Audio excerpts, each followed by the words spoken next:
Hey, Law Dogs, welcome back to my channel. My name is Johnny, and if this is the first time we're meeting, welcome to my channel.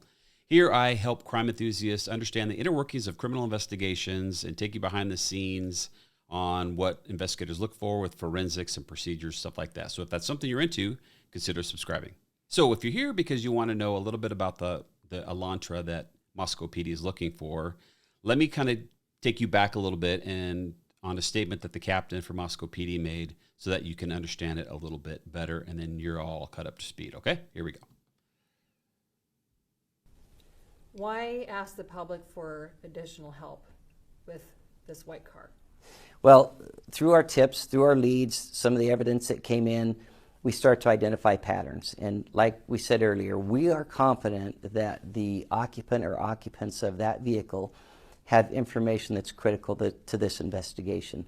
We also understand that even though there's sometimes a fascination with a particular case, some people simply don't see the news and may not know that we're looking for it. So if we get the word out there, hey, maybe your neighbor has one in the garage that they don't drive very often. Maybe there's one that's just not on the registration database. Let us know. So far, we have a list of approximately 22,000 registered white Hyundai Elantras that fit into our criteria that we're sorting through. That's an awful lot of information, but it may not be all of them. So the public can help us with that. Okay, so hopefully you are caught up on why they're looking for it. They got some critical information that they're looking for. And so in this video, I kind of want to walk you through some of the ways that potentially they could locate this car. Now, obviously, they don't have a license plate or they would have said that. So how do you go about kind of gathering information on a white Honda Elantra? Elantra, I think is how you say it. Here's a couple things. Stolen vehicle reports are the first thing they're probably going to pull. I mean, crime element, they love stolen vehicles. I chased dozens and dozens of stolen vehicles in my career, and they were all up to no good. All right, they were stolen for a reason, so they could go do crimes and not be pinned back to them. So stolen vehicles, not only just the stolen vehicle reports from not only the local area, but other agencies as well. There's an NCIS system that is a national database of criminal stuff. And then there's smaller ones. Now we had LEDs up in the Northwest, Oregon, Washington, Idaho, and that's where you entered your stolen plate at. When those stolen plates go in and they get recovered, see, I roll up on a stolen vehicle, I recover the vehicle. I then call the records division and say, hey, I've located this vehicle. Can you confirm if it's stolen? They'll call the police department that reported it's stolen and say, is this thing still stolen? They say, yes, it is. They'll say, my sergeant recovered it, and it gets cleared in the lead system and the reports. So I would also, if Moscow PD was probably going to look at those reports that are recovered as well. Were they stolen and recovered, and where were they recovered, and maybe take a look at those and call the local PDs and see if they had looked at them, photographed them, and took any kind of evidence to reevaluate them. So that's one way. Another way, hotels. You ever been to a hotel where they go, hey, can I get your license plate of your car if you're checking in?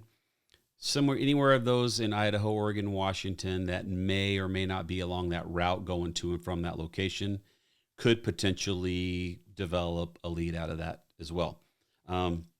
The college campus, you get the sticker in your window that your parking. I think it's your parking permit, right? You have to register your vehicle with that. So we need those colleges. The college in Washington State that's right across the border. Is any cars registered with that? Double check all of those. I would also check probably the Jiffy Lubes, the Hyundai dealers for those oil changes, maintenance records that are within a certain radius that they want to investigate as far as maintenance is concerned. So those are a few just kind of 30,000 foot level that I'm sure they're looking at to try to determine a car that's near that within at least a couple states, right? And then maybe expand their search from there. So those are a couple ways. Here's a couple more ways that, as you heard in the press release, they had 22,000 plus cars that fit that criteria, 2011 to 2013 white. So I'm going to show you one of the great tools that I used to use, and it really helped out a lot. So I'm going to bring up here this 2011, 2012, 2013 Hyundai Elantra. Now you can see the body styles they're pretty similar, right? So we're going to do a little bit of a comparison here, if you will. So if you go down with they're both 4 doors. The wheels, the wheelbase of the 11 is a 17-inch compared to a 16-inch. You know, the video's not showing that much, but if they can get something cleared up with the FBI and do some measurements on the wheels, they might be able to narrow it down to the actual year based on wheel size, aluminum versus steel. There's the aluminum and this is the steel. So there are some differences in the make and model. Here's what's really interesting is you can see, you can go into each one of these things and change where the plant that made the car was, okay? So let's check out the 11, 12, and 13. So let's go down here and look at the color. Well, we have, this one is a pearl white. This one is the 12, I believe. Yep, 12. That's kind of shimmering white. It's not really a white. And then you go over here and you see a pearl white. So there's different shades of these whites. Obviously, the witnesses, they're not going to be able to determine what kind of shade of white it is. So let's try to whittle down VIN numbers. All right. One way you can do that, let's go over here to choose the 2013. Let's go down to 13 and let's go to the Ulsan plant. The Ulsan plant, I believe, is in Korea, somewhere in Korea that makes these cars. So we'll add that to the comparison list. All right, let's check it out. Let's scroll down here a little bit. Well, what do you notice? That there is no white car. There's no white Elantra that was made in that plant in 2013. Why is that important? You may think, Johnny, what? I don't understand. Who cares about the color? But when you're talking about 22,000 cars, you have to try to whittle it down somehow. So that gets us into the next subject, which is VIN numbers. So let's look at VINs. Here's how you break down VINs. There's 17 digits in a VIN number, a vehicle identification number. Everybody has them. Everybody's seen them. They're on your dash. Before, I believe, 81, you could have 11 up to 17, but NHTSA required 17 after that. It's kind of a national standard. What I want you to pay attention to is over here at the assembly plant. And what did we just learn in the assembly plant? That if the assembly plant for this Hyundai Elantra 2013 that was made at the Ulsan plant, well, that Ulsan plant or Ulsan plant is going to have an assembly plant number. Okay? So if they have a database of 22,000 cars in there, and the plant number for that Ulsan plant for the 2013 doesn't produce a white car, you can take those batch of VINs and toss them because they're not white. As you saw, it's not going to be in that database. So will that drop it down 5,000, 10,000? Who knows? A couple thousand? That's a couple thousand follow-ups that they don't have to do, all right? So that's why that is important.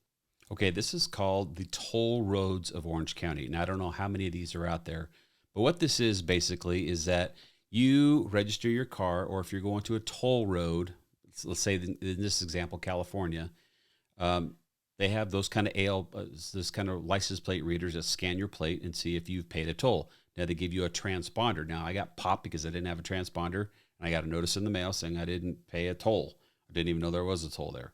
So I had to go pay the fine, pay the toll, and then I'd register my vehicles through the state of California and put a little electronic transponder in the window so that next time, and I just loaded money on there. Next time I went through there, I just took out the toll fee out of that number.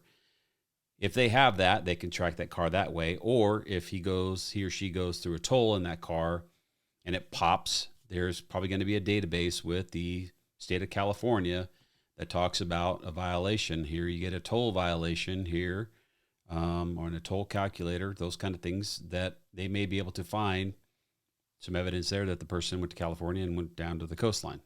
Okay, so let's talk about another piece of software that is out there. This is called Trip Check. It's an Oregon-based system, but basically what it is it has these cameras. As you can see, this is Boise right here. going into Ontario, those kind of things. And they're just basically camera systems that pull up, and they're live, and they take snapshots. This one was taken, at a certain date and time, December 28th, when I'm filming this video at 6:33 p.m., which is 3 minutes ago, this photo was taken. So I don't know if they're taking them every 5 minutes or if they're done every 30 seconds. I don't know how long they store them, and if it's a video feed, they're just taking screen grabs off the video feed. But it is a way to track vehicles or identify vehicles that are going on a certain pathway. So this is probably I'm just probably scratching the surface of the technology that's out there. If you're trying to find a car, or if you're looking for a car, or you are able to identify a plate. And now we really get crazy when we start identifying plates. Okay, let's check out another piece of software that I used to use at my agency a lot of times, and that several law enforcement agencies have access to. And I think you're going to be pretty surprised if you've never seen it before. And that is what we in law enforcement call the ALPRs. And the ALPR is a system that are in patrol cars. Not everyone has them. I think we were the second ones in Oregon to get ALPRs in our car. I got them on a grant. And they are a system where you mount them up on the light bar. And what it does is it scans in color during the day, and at night it's infrared. And you have them mounted on the front of your overheads and on the back of your overheads. And it's constantly scanning, and it's taking pictures of license plates. How does it know how to take a picture of a license plate? Well, it knows the size, the dimensions, and the angles, and it has an algorithm that goes out there and it takes a still photo. Well, it takes that and it converts it to like an OCR format, and it runs it on a database that is on your laptop. Now, it's really looking for stolen cars, right? So before your shift, you are on a hot spot in your car, you say upgrade or refresh, and it pulls down all the stolen vehicles that are happening that night, or any kind of persons of interest or plates of interest, and it dumps them in this database. So as you're driving down a freeway 50, 60 miles an hour, it's scanning. It's scanning on the other side of the freeway. It's scanning cars in front of you. It's scanning cars behind you. We could do a couple thousand in minutes. It would just scan. As many cars as we could see, it would scan. Why is that important? We learned about VIN numbers and how you could kind of sort things out. Well, let's say you're able to get 15,000 plates of Elantras that are white that you identified by VIN, and you put those in a XLS or an Excel format. It's I forget the format it's in. It's some kind of format that I'll think of it, TXT format. So it's a TXT file that you can send to every agency that has an ALPR and say, please download this, or please download it and upload it into your ALPR systems. And as you're driving around, if you get a hit on one of those cars, that could be a car that we're looking for. Now, it doesn't give them probable cause to stop the car, but it does give them the ability to identify a car and see if it matches. It could be abandoned in a parking lot as you're driving through a mall. We used to drive through the town center malls to the parking lot and just drive down the aisleways, and it would just take pictures and run every car that was in there. So it could be a car that's parked in there and it's reported stolen. So those are the kind of hits that you can get. But what I wanted to tell you was there's technology where Moscow could get a list of potential cars that they're looking for and send that out to everybody with an ALPR that can go out and start looking for them. Now, these ALPRs aren't only in cars. They're also fixed mounted on posts, intersections. Like I said, malls have some mounted in their parking lots as well. And you name it, they have them. They have weight in motion ALPRs that scan license plates of trucks to see if they have a transponder in them. It has their plate, has all their vehicle information, tells them if they have to weigh, and so on and so forth. So there's some advanced technologies that Moscow could use and potentially probably are out there reaching to try to locate the car. It's hard without a plate, but you have to start somewhere. And besides the public looking and calling in the tips to them, I'm hoping they're using this kind of technology that's already out there, because it sure is a great piece of technology. So what happens if they find this car? They identify they've got some kind of probable cause. They figure we found the car. It's abandoned. It's located. meets all the criteria of being someplace. What are they looking for in this car? Well, obviously they're going to be looking for prints to pull. They're going to be looking for DNA to pull, any kind of blood to pull, and also a bunch of trace evidence. Now, the trace evidence they're looking for, as you can probably imagine, is fibers, hair and fibers, hair from a victim, fibers from inside the house. I believe it was hardwood floors in the house, but there could be throw carpets, bedding, any kind of fibers in that violent attack that have come off, because anything you touch leaves a trace. So if they're touching any kind of linen or bed or fiber and it gets onto their clothing, they get in a car, they transfer it, they may not know, falls in between a seat. Collecting that and putting that person or fiber in the same location as 1122 King Road is going to be a wrap at that point. So let's hope that happens so they can bring somebody to justice and close this case and give the family some peace. All right. Well, that's all I had for this video. Just a quick kind of down and dirty on some of the things that we would use to try to find cars. Besides good old-fashioned police work and tips, we use technology as much as we can, and hopefully Moscow has taken advantage of all of those. So if you have any questions, please leave them in the comments. I really appreciate it. If you haven't seen my first video, I'm going to post it up here. And I really do appreciate you guys being here. God bless you guys. Have a happy holiday. And to all my law dogs who signed up for the Log Dog Insider email list, I appreciate you, and I'll be giving you something special. All right, take care, guys. Appreciate you. Hey, Law Dogs, welcome back to my channel. My name is Johnny. If this is the first time we're meeting, welcome. And on this channel, I talk about nothing.